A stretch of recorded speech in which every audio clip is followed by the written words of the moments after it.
नमस्कार, आप देख रहे हैं के न्यूज। मैं हूं आपके साथ सोनी चौहान। देवभूमि के दंगल में आज हम बात करेंगे हरीश रावत का मौन और सियासत ऑन।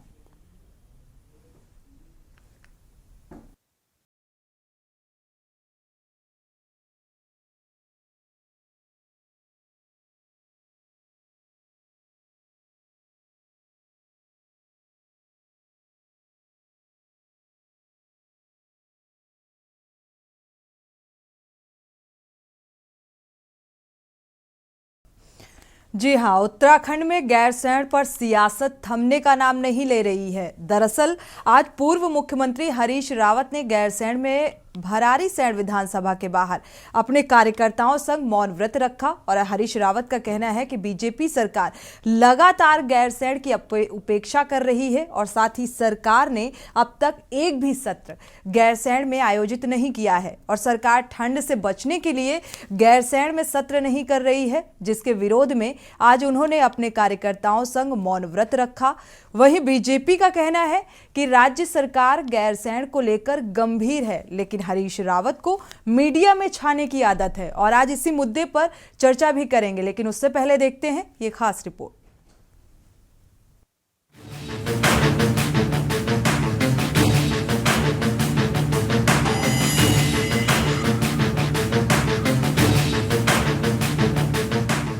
उत्तराखंड की सियासत में एक बार फिर से गैरसैंण के मुद्दे पर सियासत शुरू हो गई है और आज पूर्व मुख्यमंत्री हरीश रावत ने गैरसैंण में भरारीसैंण विधानसभा के बाहर अपने कार्यकर्ताओं संग मौन व्रत रख राज्य सरकार को जमकर घेरा।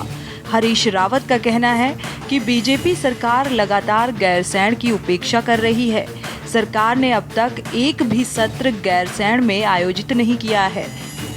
सरकार को ठंड लग रही है और ठंड से बचने के लिए सरकार गैरसैंण में सत्र नहीं कर रही है, जिसके विरोध में आज उन्होंने अपने कार्यकर्ताओं संग मौन व्रत रखा है।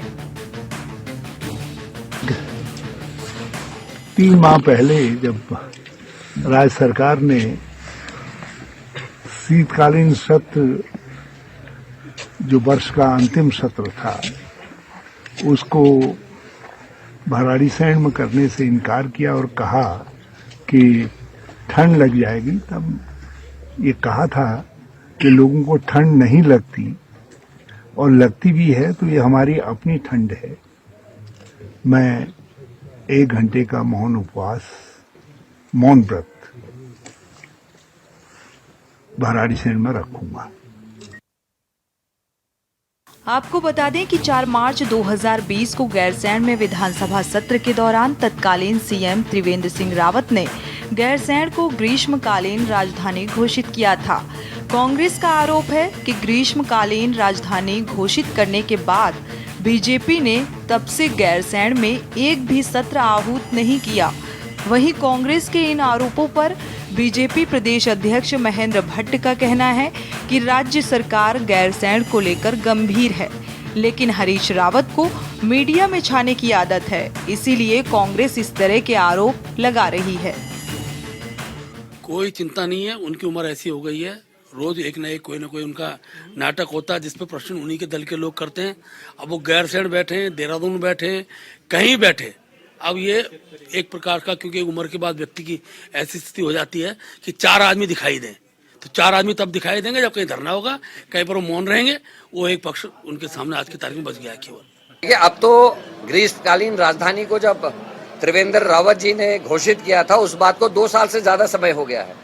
2 साल में एक दिन का भी सत्र नहीं लगना इस बात को साबित करता है कि बीजेपी की कथनी और करनी में फर्क है। मैं वैसे भी कहता हूं, जो कहती है उसका उल्टा करती है। बेटी बचाओ बेटी पढ़ाओ करती है, सेंगर पैदा हो जाते हैं, कोई और पैदा हो जाता है।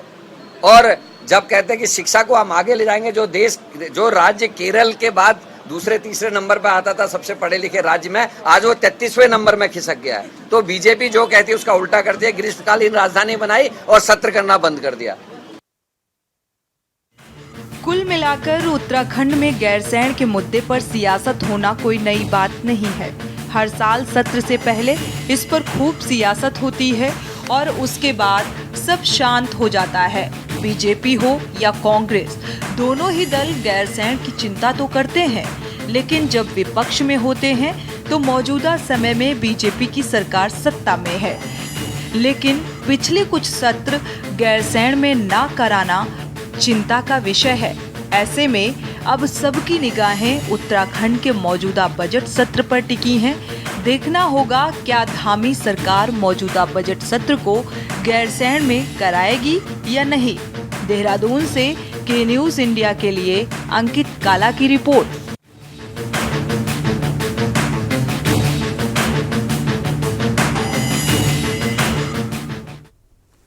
तो कुल मिलाकर देखा जाए गैरसैंण को लेकर अब सियासत तेज होती नजर आ रही है। आरोप प्रत्यारोप लगते नजर आ रहे हैं। गैरसैंण को लेकर नई राजधानी बनाने की बात भी कही गई थी, लेकिन अभी तक एक भी सत्र आहूत नहीं किया गया है। और इसी को लेकर हम चर्चा भी करेंगे। हमारे खास मेहमान हमारे साथ जुड़े हुए हैं। बीजेपी प्रवक्ता सत्यवीर चौहान जी जुड़े हुए हैं हमारे साथ। इसी पर चर्चा करने के लिए स्वागत है आपका। शीशपाल बिष्ट जी कांग्रेस प्रवक्ता हैं, आपका भी स्वागत है इस चर्चा में शामिल होने के लिए। साथ ही पीसी थपलियाल जी वरिष्ठ यूकेडी नेता हैं, आपका भी स्वागत है इस चर्चा में शामिल होने के लिए। सबसे पहले शीशपाल सिंह जी आपके पास आएंगे। अगर देखा जाए तो क्या ये वाकई एक ख्याति प्राप्त करने के लिए ये मसला उठाया गया है या वाकई इसे गंभीरता से लेना चाहिए? प्रतिक्रिया। देखिए, गैरसैंण का जो मामला है ये उत्तराखंड की जन भावना से जुड़ा हुआ मामला है। पर्वतीय जनपदों की जनता लंबे समय से ये मांग कर रही है और पूरा उत्तराखंड ये मांग कर रहा है कि पहाड़ की राजधानी पहाड़ में होनी चाहिए। और आपको अगर पता होगा कि गैरसैंण में जो विधानसभा से लगातार एक तरीके का आरोप भी लगाया जा रहा है और ये बात सच भी है कि गैरसैंण को राजधानी बनाने की बात कही गई थी। फिर आखिर क्या वजह है कि शोर कवायद होती नजर नहीं आ रही, एक भी सत्र आहूत नहीं किया गया? सत्यवीर जी।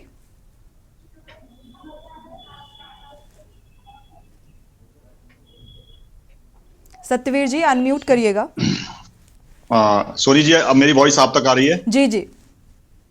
सोनी जी, आपको प्रणाम और आपके सभी दर्शकों को मेरा प्रणाम जी। मैं सबसे पहले इसी विषय पे आऊंगा, उसके बाद जिस प्रकार का हरीश रावत का ट्रैक रिकॉर्ड रहा उस पर भी मैं आपके 30 सेकंड लेना चाहूंगा। जी। मैं जब इस राज्य का गठन होता है, इसकी वर्षों से दशकों से इसकी मांग चल रही थी और इसकी मांग को अगर समझा तो श्रद्धेय अटल बिहारी वाजपेयी ने समझा और इस प्रदेश का निर्माण किया। जिस भावनाओं पे होना चाहिए था उस भावनाओं पे हुआ और उसके बाद इस प्रकार से हमारी सरकार यहाँ पर जाती है। आदरणीय पूर्व मुख्यमंत्री त्रिवेंद्र सिंह रावत के समय ग्रीष्मकालीन राजधानी घोषित होती है। उसके बाद कांग्रेस का वो तांडव सबने देखा है कि किस प्रकार से इन्होंने पूरे उत्तराखंड के अंदर तांडव करने का प्रयास किया, मगर यहाँ की प्रबुद्ध जनता ने इस बार वो दिखा दिया कि जो इन्होंने अपराध और महापाप वहां पे जाके किया था गैरसैंण में, वो इस बार जो पिछली बार 2022 में जिस प्रकार से सरकार रिपीट हुई उसका उनको प्रायश्चित करना चाहिए। और वहां की जनता ने और यहाँ की उत्तराखंड की देवतुल्य जनता ने हमको फिर महान आशीर्वाद दिया। दूसरा, शिशपाल जी ने एक बड़ी रोचक बात कही कि जूं भी नहीं रेखती। इनको शायद याद नहीं होगा, 2014 के बाद पूरे भारत में स्वच्छ भारत मिशन चल रहा है। अब हर घर तक जल पहुंच रहा है और साफ सफाई का पूरा ध्यान रखा जा रहा है। अब वो जूं रेंगने वाली स्थिति सारी चली गई है। दूसरा,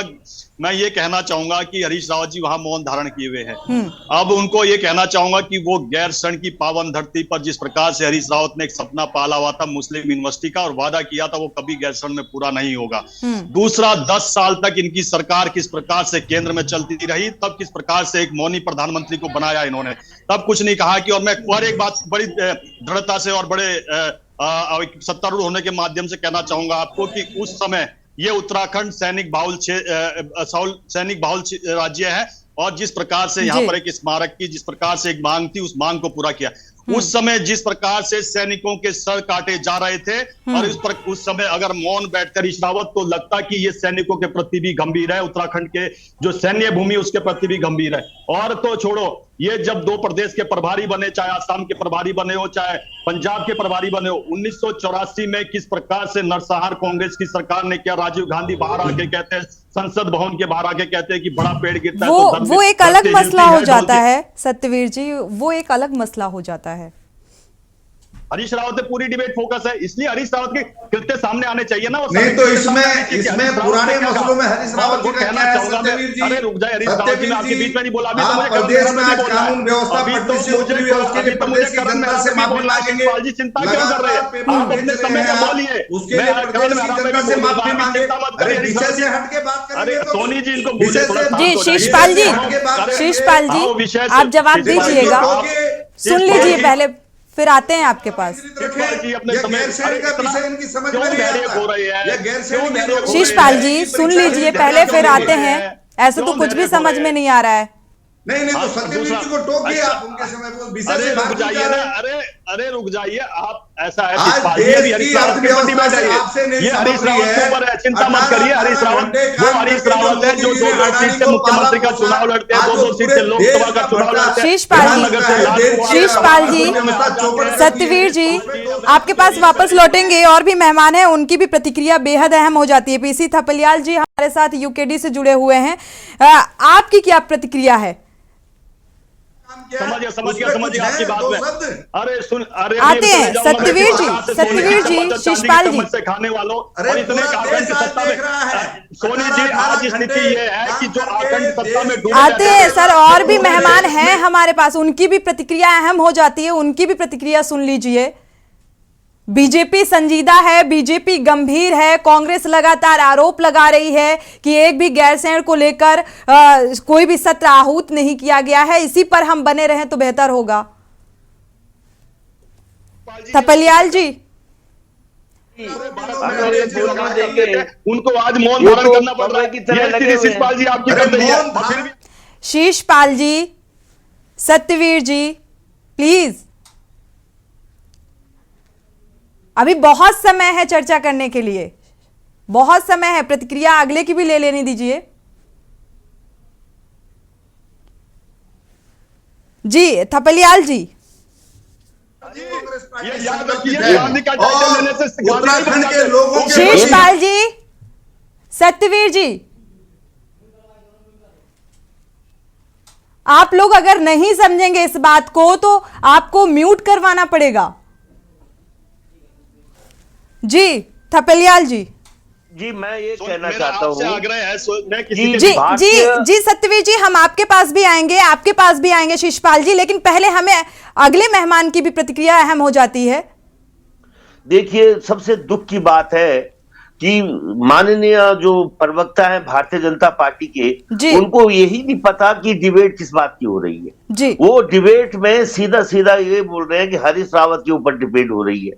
हर इन लोगों का मैं बहुत बड़ा, मतलब अभी मैंने महेंद्र भट्ट जी को सुना और मैं भगवान का शुक्र करता हूं कि महेंद्र भट्ट ने उनको खालिस्तानी या माओवादी नहीं बोला, क्योंकि ये जो कोई आंदोलनकारी होता है उसको ये गलियाते हैं। इनका काम है आंदोलन का बेइज्जती करना, सम्मान नहीं करना। इन लोगों ने कितना बड़ा झूठ यहाँ पे प्रवक्ता कह रहा कि अटल बिहारी वाजपेयी ने दिया, ये इसको नहीं मालूम कि हमारे जो देवेगौड़ा थे उस समय के प्रधानमंत्री, उन्होंने लाल किला की प्राचीर से इसकी घोषणा की। उसके बाद जो विधेयक बनाया तत्कालीन गृह मंत्री इंद्रजीत गुप्ता, स्वर्गीय इंद्रजीत गुप्ता जी ने, उस विधेयक को इन्होंने आपके पास वापस लौटेंगे, बाद में जवाब दीजिएगा, पहले पूरी बात सुनते हैं। जी संशोधित किया और उस संशोधन में इन्होंने राजधानी को मिस कर दिया। आप ही देखिए कितनी बड़ी संवैधानिक अपराध है इनका कि एक राज्य को बिना राजधानी का देना एक अपराध है, उसकी कोई औचित्य है ही नहीं। अगर केंद्र ऑफ जो सेंट्रल जो होता है, जो पावर होता है, अगर वो न हो तो उस राज्य का अस्तित्व सवालिया निशान होता है बिना राजधानी का। इन लोगों ने बिना राजधानी का राज्य दिया। और आज जब माननीय पूर्व मुख्यमंत्री हरीश रावत जी जनता को जगाने के लिए कि हे जनता, जिसको इन्होंने अफीम चटाकर कभी पत्थर ला रहे हैं नेपाल से और उस पत्थर की पूजा कर रहे हैं देवाशीष की अयोध्या में, और पूरा जो अर्थव्यवस्था है वो चौपट होकर अडानी के हवाले कर रखी है, उस अर्थव्यवस्था की बात नहीं करेंगे, ये राजधानी की बात पूरी डिबेट में नहीं करेंगे कि आखिर राजधानी घोषणा के बाद जो इन्होंने जो ग्रीष्मकालीन राजधानी घोषित किया था, उस मजाक जी, को मसला एक यही है कि यथार्थ राजधानी बनाने की बात तो कही गई, लेकिन अभी तक इस ओर कोई कवायद क्यों नजर नहीं आई। इसी मसले को लेकर हम चर्चा करने बैठे हैं, फालतू की बहस करने के लिए नहीं बैठे हैं। हमारे साथ आम आदमी पार्टी की हेमा भंडारी भी जुड़ चुकी हैं, प्रवक्ता हैं। स्वागत है आपका। आपकी भी प्रतिक्रिया अहम हो जाती है इस मसले में। राजधानी बनाने की बात तो निकल कर सामने आई, लेकिन अभी तक कवायद नजर नहीं आ रही, और इसी को लेकर जो पूर्व सीएम हरीश रावत हैं वो धरने पर बैठे हैं। देखिए सोनी जी, जो इसमें गैरसैंण के मामले में दोनों ही सरकार बराबर की दोषी हैं, क्योंकि दोनों ही सरकार, उत्तराखंड में दोनों सरकारों ने राज किया है बारी बारी से, और गैरसैंण को कभी इन्होंने मुद्दा, मतलब गैरसैंण इनके लिए कोई मुद्दा नहीं रहा, सिर्फ चुनावी मुद्दा रहा है। जैसे ही चुनाव आते हैं तो गैरसैंण शुरू हो जाता है। और आज हरीश रावत जी जो बैठे हैं धरना पे, तो हरीश रावत जी भी तो मुख्यमंत्री थे उस समय, उन्होंने गैरसैंण को राजधानी घोषित क्यों नहीं किया? अगर उनको इतनी ही पीड़ा थी तो तब वो गैरसैंण को, अगर भले ही शिफ्ट ना होती पर गैरसैंण को राजधानी घोषित कर देते, तो आज केवल और केवल भाजपा दोषी होती। लेकिन इसमें तो दोनों ही दोषी हैं, क्योंकि अब क्या है, क्योंकि गैरसैंण के नाम पे कुंजियाल जी ने 158 भर्तियां की, गैरसैंण के नाम पे की, और प्रेमचंद जी ने 72 भर्तियां की, वो भी गैरसैंण के नाम पे की। कोई व्यक्ति गैरसैंण जाने को तैयार नहीं है। आते हैं आपके पास, आते हैं जी। ये जो है, ये इस समय जो मुद्दा होना चाहिए, ये जोशी मठ का मुद्दा होना चाहिए, बेरोजगार युवाओं का मुद्दा होना चाहिए, तब हरीश रावत जी चुप बैठे थे। लेकिन आज हरीश रावत जी गैरसैंण के मुद्दे को उठा रहे हैं। आगे लोकसभा चुनाव आने वाला है, तो हम कह रहे हैं कि जो आज के मुद्दे हैं, जो इतने अहम मुद्दे हैं, जो बेरोजगारों के साथ में, जो युवाओं के साथ में छलावा हो रहा है, जो जोशी मठ के हालात हैं, और जो ये अंकिता हत्याकांड में जो न्याय नहीं मिल पाया, और दूसरा उसका वो नहीं हो रहा है अभी तक भी पुलकित आर्य का, तो अभी ये मुद्दे ज्यादा अहम थे। गैरसैंण को तो सिर्फ और सिर्फ चुनावी मुद्दा दोनों पार्टियां लेके आती हैं, गैरसैंण के नाम पे ही लगातार राजनीति होती है। और आम आदमी पार्टी ने गैरसैंण को अपने मैनिफेस्टो में शामिल किया था जी, और गैरसैंण को स्थायी राजधानी बनाने का वादा लोगों को किया था।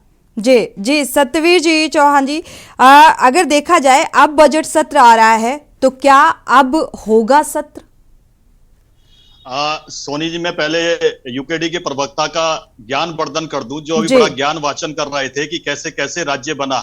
इनको यही नहीं पता कि इतने दशकों से किन्होंने घोषणा करी थी कि हम राज्य बनाएंगे, हम राज्य बनाएंगे। उन्होंने राज्य तो बनाया नहीं, मगर हमारे जो उत्तराखंड के नौजवान, युवतियां वगैरह जितने बुजुर्ग थे, उन्होंने किस प्रकार से वीरगति करी और किस प्रकार से उन्होंने प्रताड़ना झेली, वो सबको पता है। यहाँ मसूरी से लेके, देहरादून से लेके, रामपुर तिराय से लेके मुजफ्फरनगर तक सबने देखा है। मगर इस राज्य की अगर नींव की मांग को अगर समझा तो श्रद्धेय अटल बिहारी वाजपेयी ने, अगर शय नहीं देना चाहते कोई नहीं, मगर उत्तराखंड की जनता लगातार उस बात को मानती आई है और लगातार शय देती आई है। यही कारण है कि इस प्रदेश में जो सरकार बनी, दोबारा बैसाखियों वाली सरकार नहीं बनी और मिथक को तोड़ने का काम किया। और गैरसैंण की मांग को अगर समझा तो हमारी सरकार ने समझा, उसको ग्रीष्मकालीन राजधानी घोषित किया और उसको पूर्ण राजधानी घोषित करने के लिए हम संकल्पित है। हम अपने संकल्पों को कैसे पूरा करते हैं, चाहे 1950 में जनसंघ की स्थापना हुई हो, उसके बाद जिस प्रकार से हमने 370 से लेके हमने कहा था जब अनुकूल परिस्थितियां होंगे 370 को भी हटाएंगे, राम मंदिर को भी बनाएंगे और तमाम वो कार्य करेंगे जो भारत की भौगोलिक दृष्टि से और भारत को सशक्त करने के लिए जो जरूरी है, वो सारे कार्य करेंगे।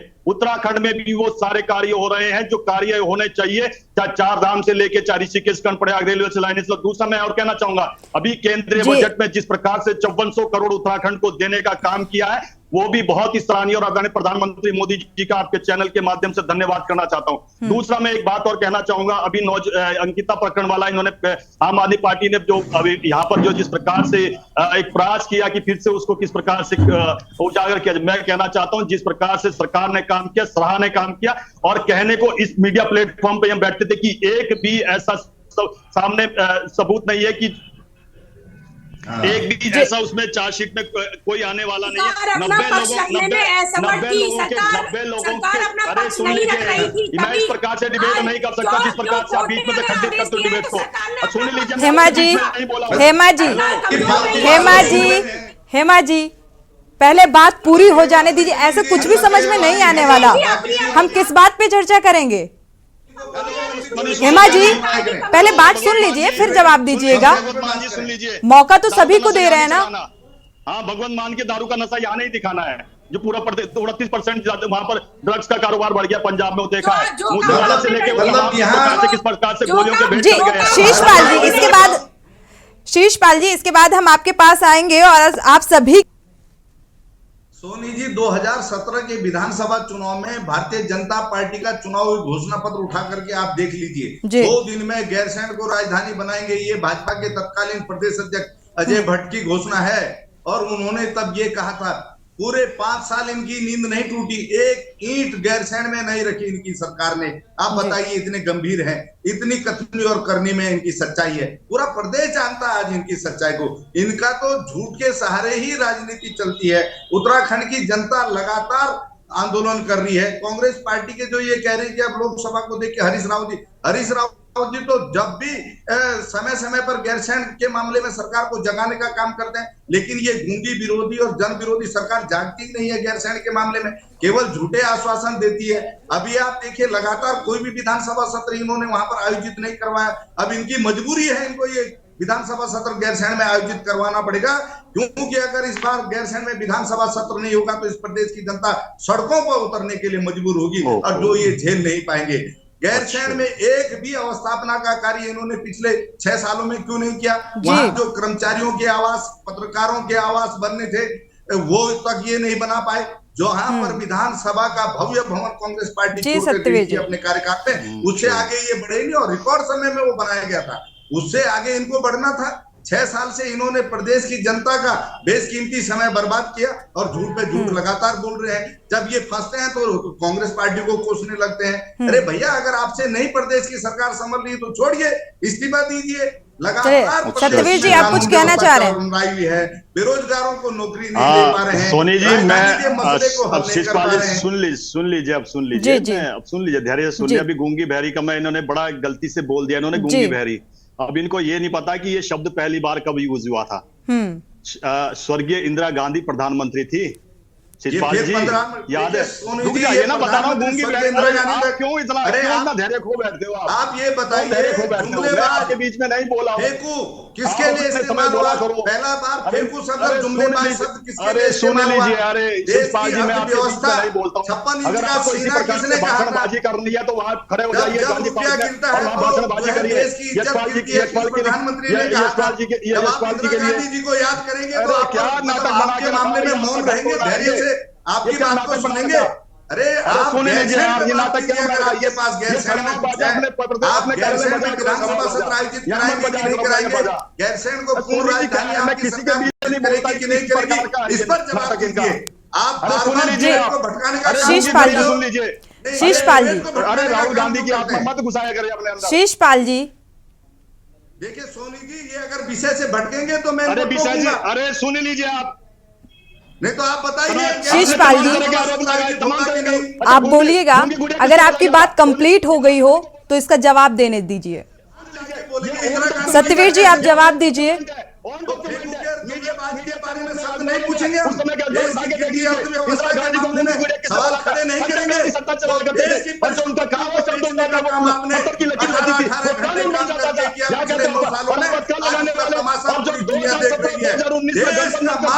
शीशपाल जी, सत्यवीर जी, जब मुझे कुछ समझ में नहीं आ रहा है तो आम जनता को क्या समझ में आ रहा होगा? शीशपाल जी, अगर आपकी बात पूरी हो गई हो तो जवाब भी सुन लीजिए। तो इनसे बोलिए, ये विषय पे अरे सुन लीजिए शीशपाल, धैर्य रखा।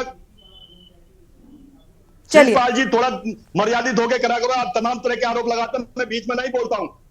ये मेरा अधिकार है, मेरा मौलिक अधिकार है, संवैधानिक अधिकार है बोलने का, इसलिए आप नहीं रोक सकते हो। ना इमरजेंसी नहीं लगी हुई है। 1900 जिस प्रकार से 1984 में इमरजेंसी लगती, इंदिरा गांधी जिस प्रकार से इमरजेंसी लगाती है, बोलने में भी सर शब्दों की मर्यादा में रहकर बातचीत की जानी चाहिए। इस चीज का लिहाज रखना चाहिए। सभी नेताओं को, सभी प्रवक्ताओं के लिए ये बात लागू है। हमारे साथ थपलियाल जी भी हैं, जरा उनसे भी जान लेते हैं। कुछ सत्र गैरसैंण में ना करना, क्या इससे चिंता का विषय माना जाना चाहिए? सोनी जी मेरी बात को पूरा जी, होने दीजिए पहले। इनकी मेरी बात को कभी आते हैं पूरी सर, नहीं होगी। आते हैं। ये कभी इंदिरा गांधी थपलियाल जी ये बता दीजिए, मैं कभी किसी के कहीं बीच में कभी बोला हूं? इतने दिनों तक आप नहीं, तो विषय से बात आगे आप अपने गुणगान करते हो। सत्यवीर जी आ रहे हैं आपके पास। गैरसैंण पे बोलने के लिए कुछ नहीं सिर्फ आप दोनों ही नहीं है हमारे पास, अगले मेहमान से भी हम सवाल लेंगे। सत्यवीर जी आएंगे आपके पास। थपलियाल जी सोनी जी मेरी बात पूरी, मेरी ना पहले बात दुख किस बात का है? आते कि हैं माननीय सत्यवीर जी, इसके बाद आप अपनी बात पूरी कर लीजिएगा, क्योंकि जब मुझे कुछ समझ में नहीं आ रहा है तो मैं क्या सवाल करूंगी। मैं शीशपाल बोला, थपलियाल जी के बीच में बोला, शीशपाल जी को भी मना कर रही हूं, आपको भी मना कर रही हूं। थपलियाल जी क्लियर नहीं कर पा रहे हैं। अरे सुन, जी थपलियाल जी, कुछ सत्र गैरसैंण में ना करना चिंता का विषय बनता जा रहा है, इसे कितना गंभीर लेना चाहिए? इस समय हमारी राजनीति इतनी कमजोर है कि उत्तराखंड के जितने भी मुद्दे हैं, और राजधानी तो एक इतना बड़ा मुद्दा है जिस मुद्दे को छूना इनके बस में नहीं है। क्योंकि अभी जो प्रवक्ता ये कह रहे थे कि बहुत सारे लोगों ने अनाउंसमेंट किया, लेकिन माननीय प्रवक्ता जी को ये नहीं मालूम कि लाल किला की प्राचीर से, क्योंकि इनके प्रधानमंत्री तो लाल किला की प्राचीर से प्रवचन देते हैं, इनको ये नहीं मालूम कि राष्ट्रीय कमिटमेंट होता है लाल किला की प्राचीर से जब कोई प्रधानमंत्री कमिट करता है। ये इसलिए मैंने कहा था कि जो कमिटमेंट राष्ट्र को नेशनल फ्रंट गवर्नमेंट ने, माननीय देवगौड़ा जी के जो प्रधानमंत्री थे, उन्होंने लाल किला की प्राचीर से जब राजधानी डिक्लेयर की थी, और उनके विधेयक में इन्होंने तो विधेयक को पता ही नहीं, इनके लिए विधेयक जूते की नोक में, इन्होंने तो इनको मालूम होना चाहिए। आते हैं सत्यवीर जी। उत्तर प्रदेश पुनर्गठन विधेयक में राजधानी गैरसैंण थी, कौशिक समिति ने उसको बनाकर पेश किया था, और उसके मुताबिक इन्होंने नेशनल फ्रंट गवर्नमेंट ने पूरा जो स्वरूप हमने मांगा था वो दिया। लेकिन हमारी पीठ पे छुरा भोगने वाली भारतीय जनता पार्टी ने बिना राजधानी का राज्य दिया, पर संपत्तियां उत्तर प्रदेश के हवाले कर दी। आज भी यहाँ पे ऊर्जा मंत्री आकर बोलता है मुख्यमंत्री को कि जरा देख लो कि हम तो उत्तर प्रदेश बिजली खा रहा है टिहरी डैम की, इस पे जरा आप मेरे पास आइए। तो माननीय मुख्यमंत्री जी को पता ही नहीं है कि किस तरह से जो टिहरी डैम का जो हमारा संवैधानिक अधिकार है टिहरी बिजली पे, उसके लिए भी उन्होंने कोई पैरवी केंद्र में नहीं की है। उनको केवल यशस्वी प्रधानमंत्री की तरह उसमें उछल कूद करके इस राज्य को कि ऐसा होगा 2025 में स्वर्ग बन जाएगा, ऐसी धारणाओं को रखते हुए यहाँ की भोली भाली देवतुल्य जनता को मूर्ख बना रहे हैं। इनका जो अध्यक्ष है महेंद्र भट्ट जी, किस तरह की बातें करते हैं आपने देखा होगा। जोशी मठ की आंदोलन का मखौल उड़ाया, अभी जो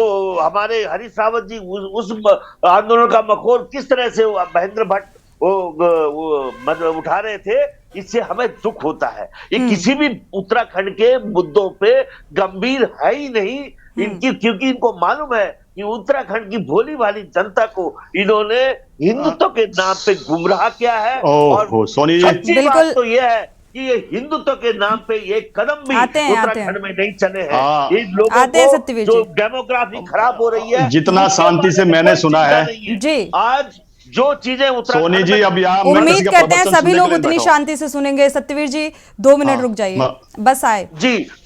मैं ये बोलना चाहता हूँ कि बहुत हो गया, अगर ये गंभीर है तो ये बताइए वो तो आप ही तय करोगे कि मैं क्या बोलूँ। शीशपाल जी इतना ध्यान रखिए, इतना ध्यान रखिए आप। सत्यवीर जी, शीशपाल जी, मैं आपको नहीं बोल रहा हूँ कि आप क्या बोलेंगे। आप मैं आपको नहीं बोल रहा हूँ, ये आपको बोल रहा हूँ मैं। आप लोग मर्यादित रहिए। एक रीजनल चैनल में आप डिबेट के लिए बैठे हैं, रिक्वेस्ट है आप सभी से, आम जनता आपको देख रही है। थपलियाल जी ने जो भी बातें कही, सत्यवीर जी आप कुछ कहना चाह रहे थे, इस पर जवाब देना चाह रहे थे। हेमा जी आपके पास आएंगे इसके बाद। मैं थपलियाल जी को पहले ये कहना चाहता हूं कि उन्हें क्षमा मांगनी चाहिए। किस प्रकार से उन्होंने कहा कि संविधान को जूते की नोक पे रखती है भारतीय जनता पार्टी। इन्होंने संविधान को जूते की नोक। तुमने थपलियाल जी, अरे सुन लीजिए, संविधान नहीं, अरे सुन तुमने लीजिए आप। समझा नहीं। अरे सुन लीजिए। उत्तर प्रदेश पुनर्गठन अरे सुन विधेयक, लीजिए, ये तुम क्या उत्तर होता है? प्रदेश तुम क्या पुनर्गठन जब मैं आपको आपकी देखिए, सुन इस लीजिए। व्यक्ति अरे को तुम- ये नहीं मालूम तुमका कि मैं मतलब क्या क्या बोल होता रहा है? कपलियाल जी। अरे सुन लीजिए तपलियाल जी, सुन इस लीजिए बात आप। में नहीं। अरे सुन लीजिए आप। किसने बोला? कपलियाल जी। मैं कपलियाल जी आपसे अनुरोध मैंने है, अगर अरे क्षमा सुन मांगो। लीजिए, अरे क्षमा सुन मांगो। लीजिए। अरे यार कपलियाल जी, आपने नाटक मत संविधान करो। बोला मैंने कपलियाल जी, पानी- अरे आपकी सुन बात लीजिए, पूरी घर हो जाके चुकी देखना है, YouTube पे सत्यवीर जी आपकी- को जवाब देने दीजिए। और इनको तबलियाल जी को एक बात और कहना चाहूंगा, अक्सर डिबेट में रहता हूं मैं, अगर आपसे मर्यादित होकर बात करता हूं, आप सबका उपयोग करता हूं, तो आपको भी आप सबका करना चाहिए। कभी तुम सब नहीं बोला मैंने आपको, इसका ध्यान रखा करिए। बिल्कुल बिल्कुल, शब्दों की मर्यादा में रहकर आप सभी लोग बात करें। मुझे अपने शब्द से बोलना पड़ रहा है आपको। जी सत्यवीर जी, अपनी दूसरा- बात को पूरा करिए। दूसरा यह कह दूं, अरे सुन लीजिए, अब दो सरकार में रहे, एक बार भी इनके मुंह से गैर सैंड निकला हो। क्या करते थे? इनका दर्द यह है कि इस बार के चुनाव में इनका स्टेट सिंबल होता था वो छीन गया, उसके लिए मारामारी भाग रहे हैं, ये इनका कारण है। क्यों चुना इनका स्टेट सिंबल? जनता ने। दूसरा ये बात है, राज्य के अंदर क्या महत्वपूर्ण हो जाता, सबसे मेन तो किसी पार्टी का स्टेट सिंबल होता है ना, वो क्यों चुना? इनसे पूछना जरा, क्यों चुना गया? जनता तय करती है किस पे राष्ट्रीय सिंबल रहेगा, किस पे रहेगा। अरे सुन लीजिए, मुद्दे की बात मत रहने दीजिए आप। मुद्दा क्या है? मुद्दा जनता ने तय किया है। मुद्दा ने 10 मार्च को तय कर लिया जनता ने 2022 में कि मुद्दा क्या होगा इसका। और मुद्दा यहाँ का केवल होगा कि यहाँ के सर्वांगीण विकास के लिए जो हमने सरकार चुनी हो कैसे काम करेगी, चाहे सफाई कर्मचारियों का वेतन बढ़ाना, उनका एक समान वेतन करना हो, और चाहे वृद्ध जिस प्रकार से बुजुर्ग बोलिए गैरसैंण पे बात करें। और दूसरा करण जी शिषपाल जी, महिलाओं के लिए क्या गैरसैंण पे ही बात कर रहे हैं, आप सभी लोग मुद्दे से भटक रहे हैं। आपने कौन भटकता है मुद्दे से? ये मुद्दे पे बोल रहे हैं सत्यवीर जी। करण मेहरा की बात कर रहा हूँ। करण मेहरा जी अभी कह रहे थे, महिलाओं के लिए कह रहे थे। इनको शिषपाल जी को याद दिला दूं, जब हमारी आदरणीय जो कैबिनेट मंत्री है रेखा आर्य जी जब कांवड़ यात्रा कर रही थी, तो किस प्रकार के शब्दों का यूज किया था उन्होंने, करण मेहरा ने, कि महिलाओं को कांवड़ यात्रा में नहीं जाना चाहिए, उनके साथ विशेष परिस्थितियां होती है। क्या महिलाओं को क्या अधिकार? चांद सत्यवीर जी, हम इस पर बात कर लें। अब सबकी निगाहें उत्तराखंड के मौजूदा बजट सत्र पर टिकी हुई हैं और धामी सरकार से अब क्या अपेक्षाएं की जाए, इस बात पर बात कर लें, क्योंकि ये मसला बेहद अहम है, क्योंकि इसी बात को लेकर आरोप प्रत्यारोप लग रहे हैं। सत्यवीर जी, हेमा जी आपके पास आएंगे। हेमा जी, सत्यवीर जी, जी हेमा जी। अपने गुनाह छुपाने के लिए ये भाजपा के प्रवक्ता ऐसे जगह की सब दूर दूर पहुंच जाते हैं, क्योंकि इनको पता है कि हम तो सबसे ज्यादा भ्रष्ट हैं, हम तो सिर्फ धर्म की राजनीति जानते हैं, धर्म की राजनीति करना जानते हैं, हम तो बेचना जानते हैं, हम तो पूंजीपतियों की सरकार हैं, हम तो पूंजीपतियों के लिए करते हैं। आज जो उत्तराखंड का दर्द है इनको समझ नहीं आएगा, क्योंकि ये तो सिर्फ एक चुनावी मोड में रहते हैं, हर समय चुनावी पार्टी कहा जा सकता है भाजपा को। मेरा तो आपके चैनल, देखिए सोनी जी, मेरा आपके चैनल के माध्यम से इतना ही कहना है कि इस समय जो है इसे चुनावी मुद्दों, जिस तरह से चुनाव को लेके गैरसैंण को सामने ले आते हैं, गैरसैंण को स्थायी राजधानी बनाने की बात हुई है, तो स्थायी राजधानी गैरसैंण बननी चाहिए। लेकिन इस समय जो मुद्दा है कि जिस तरह अलग अलग जो जोशीमठ के हालात देखिए, या बेरोजगार युवाओं के साथ छलावा देखिए, लगातार भाजपा के ही सफेद पोशों का नाम आ रहा है आगे। जिस भी मामले में देखिए सभी तो ये जो है सरकार सोई हुई है उत्तराखंड के प्रति, और इनके नेता कौन जाने को तैयार होता है। उनको तो ठंड लगती है गैरसैंण में, तो वो तो राजधानी बनने ही नहीं देना चाहते। चलिए हेमा तो जी, लोगों को जो है गैरसैंण को उनको देखिए, आज हरीश रावत जी अगर बैठे हैं तो सरकार कह देना कि स्थायी राजधानी उसे घोषित कर दे। भाई इन्होंने भी तो अपने मैनिफेस्टो में रखा है जी, तो आज अपने मैनिफेस्टो में देख के कि हाँ इसको सत्यवीर जी आपके पास आएंगे, लेकिन मुद्दे पर ही रहिएगा आप। लेकिन वो अपनी बात को छुपाने के लिए तुम इधर उधर जो है बातों को भटकाना शुरू कर दो, तो ये गलत चीज है। जी सत्यवीर जी, आप मुद्दे से हटकर बात नहीं करेंगे, मुद्दे पर ही रहकर बात करिएगा, जिस मसले को लेकर हम चर्चा कर रहे हैं। लेकिन उससे पहले हमारे साथ राज्य आंदोलनकारी हैं प्रदीप कुकरेती जी, वो भी जुड़ चुके हैं। स्वागत है आपका। प्रदीप जी, आपकी प्रतिक्रिया इस मसले पर बेहद अहम हो जाती है। अगर देखा जाए, स्थायी राजधानी बनाने की मांग हो रही है और एक भी सत्र अभी तक आहूत नहीं किया गया है। अब क्या अपेक्षाएं धामी सरकार से की जाएं? निश्चित रूप में सर्वप्रथम मैं पुनः आपको एक बार और बधाई दूंगा कि आप लगातार राज्य हितों से जुड़े हुए पे जो है चर्चा करवाते हैं जी, शुक्रिया। और आपकी चर्चाओं का सरकार पे कोई न कहीं कुछ असर भी पड़ता है और वो केंद्र तक भी आवाज जाती है। निश्चित रूप में राज्यानुगारी होने के नाते, एक उत्तराखंडी होने के नाते और एक कोई भी राज्य हितैषी जो होगा उस राज्य को एक स्थायी राजधानी अवश्य चाहिए होती है जी। जब कोई बच्चा होता है तो उसके माता और पिता एक होता है कि ये उसके माता और पिता हैं और अगर किसी का कोई नहीं है तो उसे कोई गोद लेता है। हमारे राज्य की स्थिति ये है कि हमारे बालक को अभी तक ये नहीं पता कि मेरी स्थायी राजधानी कहाँ है, जो मतलब कहीं ना कहीं एक बहुत बड़ा एक प्रश्न चिन्ह है, एक हास्यप्रद है कि हमें 22 साल लग गए, हम अपनी राजधानी तय नहीं कर पा रहे। मैं यहाँ तक कहने को तैयार हूँ, अब मुझे कहने में कोई गुरेज नहीं है कि अगर जनप्रतिनिधि गैरसैंण जाने में कतराना चाह रहे हैं जी, उनके उसमें ईमानदारी नहीं है या पहाड़ पे वो इच्छुक नहीं है किसी भी जिले में, किसी भी पहाड़ के किसी भी 9 के 9 जिले में, तो आप फिर स्पष्ट रूप से कहिए कि मैं देहरादून से हम बाहर नहीं जाना चाह रहे हैं और उस चीज का खामियाजा कौन भुगतेगा?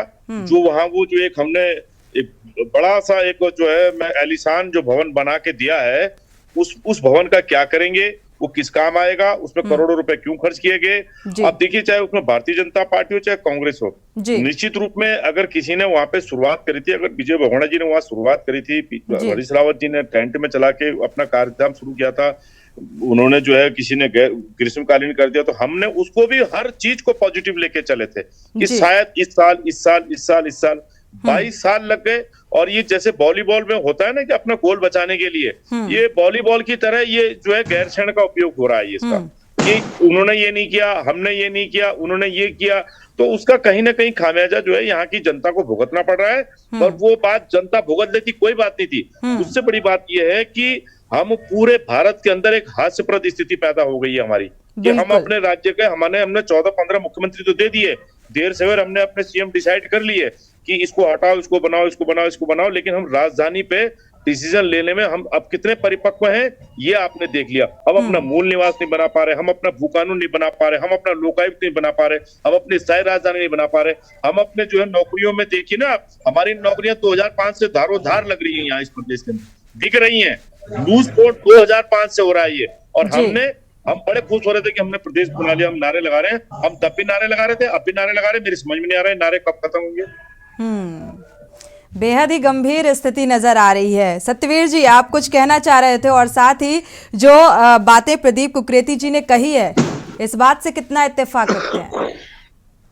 प्रदीप कुकरेती के सभी जो प्रश्न है वो वाजिब प्रश्न है कि जिस प्रकार से राज्य की नींव पड़ी और जिस प्रकार से एक मांग थी उस राज्य को बना, और आने वाले समय पे जिस हमारी सरकार ने कदम उठाए ग्रीष्मकालीन, आगे आने वाले समय पे और अच्छे कदम उठेंगे। दूसरा, मैं कांग्रेस के आम आदमी पार्टी के सवाल उठाए, एक प्रश्न का जवाब देना चाहूंगा जरूर आपके चैनल के माध्यम से। भ्रष्टाचार पे कह रहे थे, अब इन्होंने किसके खिलाफ रामलीला मैदान में जन आंदोलन किया था? रहने दीजिए सत्यवीर जी, हम मसले से जो मसला है, जो मुद्दा है, हम उससे इतर जा रहे हैं। भ्रष्टाचार का जिक्र ना करें तो ज्यादा अच्छा होगा। प्रदीप कुकरेती जी के बात आपने बहुत अच्छे से सुनी होगी, हम चाहेंगे कि उन्हीं की बातों का जवाब दें। केंद्र में किसकी सरकार है? इनको चुप कीजिए सोनी जी, इनको चुप कीजिए, नहीं तो इनके जो नेता यहाँ पर जो महिलाओं के प्रति कैसी उनकी प्रति वो रहती है। सोनी जी, मेरी आपसे विनम्र प्रार्थना है कि मुझे म्यूट ना किया जाए, मैं किसी के बीच में नहीं बोलता हूँ, मुझे अच्छा नहीं, अनम्यूट नहीं किया जाएगा। सत्यवीर जी, आप सिर्फ मुद्दे पर ही बात करिए, भ्रष्टाचार का जिक्र मत करिएगा। तो भ्रष्टाचार का ज्ञान मत दीजिए हेमा जी। सरकार जिनके साथ सभी से ये अनुरोध है, उनके बनाया उनके खिलाफ जाके सरकार। दूसरा, उत्तराखंड के परिप्रेक्ष्य में कहना चाहूंगा सोनी जी, हमारी सरकार ने अनुकूलता जैसे जैसे अनुकूलता परिस्थितियां अनुकूल वैसे वैसे कदम उठाए। जब लगा कि वहां पर ग्रीष्मकालीन राजधानी बनानी थी, हमने ग्रीष्मकालीन राजधानी बनाने के लिए कदम उठाया। आगे जिस प्रकार की अनुकूलता होगी, लोगों की जैसी मांग होगी, उसके लिए हम कृत संकल्पित है, आगे कार्य करने के लिए है। मगर मैं एक बात और आपके चैनल के माध्यम से सोनी जी कहना चाहूंगा कि आज कांग्रेस बड़ा जोर लगा रही है, ये होना चाहिए, वो होना चाहिए, मगर इन्हें याद नहीं है कि 2017 और 2019 दूर नहीं है। जिन्होंने हमारे नवयुवकों पे गोलियां चलाई समाजवादी पार्टी के नेताओं ने, और उनके साथ जाके 2017 में गठबंधन करते हैं कि हम सरकार बनाएंगे वहां पर। वह अंततः क्या हुआ कि वहां पर इनकी जमानतें जब्त हो गई। और 2019 में क्या हुआ, आते हैं प्रदीप जी आपके पास। जो महागठबंधन था वो ठगबंधन साबित मैडम जिसको गोली चलाने की बात कर रहे हैं उनको अवार्ड दिया इन्होंने। जिनका दिखावा नहीं, जिनका दिखावा सामने दिखता जा रहा है। ये और बीजेपी के महान प्रवक्ता को कहना चाहूंगा कि अपने अंदर जो थोड़ा आत्ममंथन करिए कि हमारा जो आज स्थिति हुई है, गोली किसने चलाई, लोकतंत्र के उसको सम्मानित किसने किया? सुन लीजिए थपलियाल जी, लोकतंत्र के अंदर अभी तक आप दूसरा एक थपलियाल जी की बात करें, बड़ी रोचक। संविधान निर्माता डॉक्टर बी.आर. अम्बेडकर को अगर भारत रत्न मिला तो गैर कांग्रेसी सरकार थी, और उनके अगर 5 तीर्थ बनाए, वो आदरणीय प्रधानमंत्री मोदी जी बनाया, अगर उनको सम्मान दिया तो हमारी सरकार ने उनको सम्मान दिया। ये तो मैं कहना चाहूंगा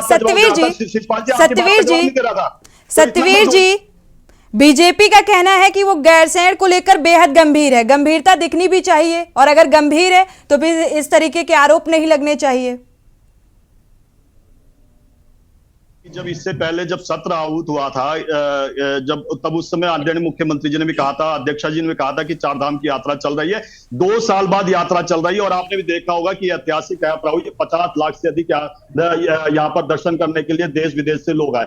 उस यात्रा को जिस प्रकार से सुचारू रूप से चल सके, या कुछ तरीके इस तरीके के अनहोनी ना हो, या जो भी है जैसा भी है, वो उन्होंने वहां पे बड़ी मीटिंग करी होगी, वो सब हुआ होगा। उसके बाद उन्होंने वो तय किया कि यहीं पर सत्र आहूत होगा। दूसरा मैं एक 30 सेकंड लेना चाहूंगा आपके। अभी संसद भवन चल रहा है, संसद भवन में जिस प्रकार का हंगामा कर रहे हैं, यहाँ पर भी जिस प्रकार से हरीश रावत की पुत्री थी, जब उन्हें विधानसभा के अंदर होना चाहिए था, विधानसभा के बाहर आके किस प्रकार से धरना प्रदर्शन करती, जब जनहितैषी की बातों को वहां पर रखना चाहिए था, अपने क्षेत्र से संबंधित बातों को रखना, तब वहां तो रखते नहीं है। और जब हमने ग्रीष्मकालीन, जब त्रिवेंद्र जी थे वहां पर ग्रीष्मकालीन राजधानी का जब हमने सत्र आहूत किया था, वहां पर भी किस प्रकार का इन्होंने वह विधानसभा के अंदर धरना प्रदर्शन करने की कोशिश करी थी, मगर फिर भी इनकी जो सारी कोशिशें थी वो सारी की सारी जनता ने विफल कर दी। अब 5 साल का जो जनादेश दिया है, जो इनकी महत्वाकांक्षाएं थी, वो सारी की सारी धराशायी हो गई। वो सारे के सारे जो इनके सपने पाले तो सारे के सारे धराशायी हो गए। इसीलिए इनके सबके जो नेताओं के अलग अलग बयान आ रहे हैं, उससे यही प्रतिबिंबित होता है कि जितने सपने पाले हुए थे वो सारे के सारे मगरमच्छ के आंसू साबित हो गए, सारे के सारे। अब केवल वो लड़ाइयां वैसी चल रही है। चलिए ठीक है, आप सभी मेहमानों के पास आएंगे। प्रदीप जी कुछ कहना चाह रहे थे, प्रदीप कुकरेती जी आप कुछ कहना चाह रहे थे। कि सतवीर जी से मेरा निवेदन है कि वो अपनी पार्टी से, मैं उनका पूरा सम्मान करता हूं, वो धामी जी से रिक्वेस्ट करें और यहाँ से पूरा पैनल बना के केंद्र सरकार को ये बोले कि जिन्होंने राम सेवकों पे और आंदोलनकारियों पे गोली और बर्बरता अपनाई थी, तो उनका पद्मश्री वापस लिया जाए और किसी दूसरे सामाजिक कार्यकर्ता को, किसी दूसरे राजनेता को दिया जाए। इनके जो प्रश्न था वो वाजिब प्रश्न था। मैं आप कहना चाहता हूं कि आज जो पद्मश्री हो, पद्म विभूषण हो, जितने भी आज पदक मिल रहे हैं, उन समाज सेवियों को मिल रहा है जो कि धरातल पर काम करते होंगे। आपने देखा होगा कि किस प्रकार से आज जब आता है तो सोशल मीडिया पे किस प्रकार से वो छा जाते हैं, लाखों के संख्या में उनके लाइक्स और फॉलोअर्स बन जाते हैं एक रात में, जब वो देखते हैं कि उनके द्वारा किस प्रकार से काम किया गया। और खासकर मैं कहना चाहूंगा कि हम जिस जिले से मैं बिलोंग करता हूं और जिस विधानसभा से मैं बिलोंग करता हूं, चकराता विधानसभा, किसान बहुल्य क्षेत्र, पहली बार हमको पद्मश्री मिला वहां पर किसानी के क्षेत्र में। किसी ने पहचान की कि यहाँ पर भी किस प्रकार के किसान अपना अन्न उत्पन्न करते हैं, तो ये हमारी सरकार, जो केंद्र सरकार, उन्होंने समझा। आज वो नहीं है कि जो कोट पैंट में आ जाते हैं। और सुनिए, और दूसरा सुनिए, अब क्या ये बजट सत्र आहूत होगा या नहीं होगा? क्या सोनी जी, मैं आपके प्रश्न को नहीं सुन पाया। अब ये बजट सत्र हो पाएगा या नहीं होगा? क्योंकि समय का अभाव है, बस 2 शब्दों में। सोनी जी, मैं सरकार का विवेक है कि वो वहां पर सत्र किस प्रकार से करवाती है, और जो आंदोलनकारियों की जो मांग है उसके अनुरूप सत्र होना चाहिए। मेरी यही आपसे यही कहना चाहूंगा। चलिए, फिलहाल धामी सरकार से अपेक्षाएं बहुत है। बजट सत्र को गैरसैंण में कराया जाएगा या नहीं कराया जाएगा, ये देखना बेहद दिलचस्प होने वाला है, और ये आरोप प्रत्यारोप का भी मसला बनता जा रहा है। आप सभी मेहमानों का इस चर्चा में शामिल होने के लिए बहुत बहुत शुक्रिया। साथ ही रुख कर लेते हैं वाराणसी का। वाराणसी में सीएम योगी आदित्यनाथ क्या कुछ कह रहे हैं वो सुनाते हैं।